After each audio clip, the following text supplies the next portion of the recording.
So here we have the Renault Kadjar on a 66 plate. I'm going to start off by showing you around the outside of the car, and then we'll hop in and run through some controls on the inside. But from the outside you can see it's a 5-door car with alloy wheels and tinted windows. Let's start off inside the boot and then work our way around the rest of the car from there.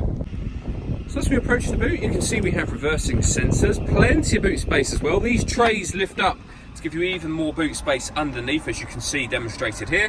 And we have a 60/40 split folding rear seat as well. Okay, so we're just going to work our way back round to the front of the car, and then we'll hop in and run through some controls on the inside. But now that we've done a full circle of it, you can see it's in excellent condition the whole way round. Just briefly before we climb in, I think that's what we're seeing the interior from this exterior point of view. There's plenty to run through on the dashboard, so let's hop in and we'll do that right now.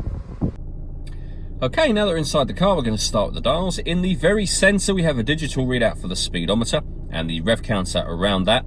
At the bottom, you can see the total miles for this car, which are 18,679. You can change that information using a button on the steering wheel for various different bits of trip computer information, and that button is this one over on the right hand side.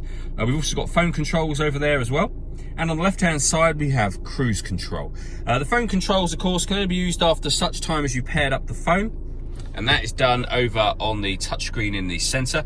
Before we come to that, you can see that this car's got satellite navigation. There's a full video showing how this works on both our website and our Facebook page.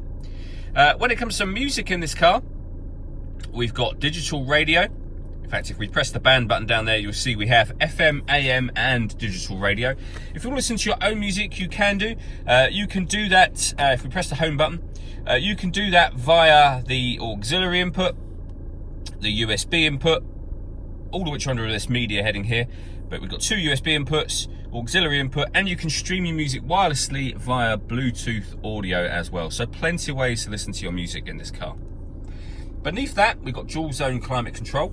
So you can adjust the passenger and driver temperature, the fan speed up and down. You can determine where you'd like the air to be distributed.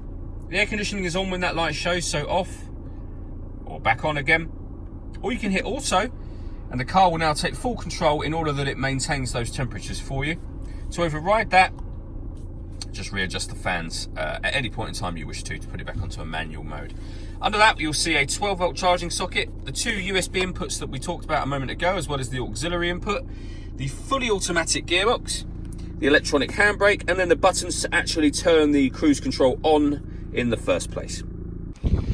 All that leaves me to say is thank you for taking the time to watch this video. If you'd like to come and see the car in person and have a test drive, please feel free to call any of our MJA sites. We'd love to hear from you soon.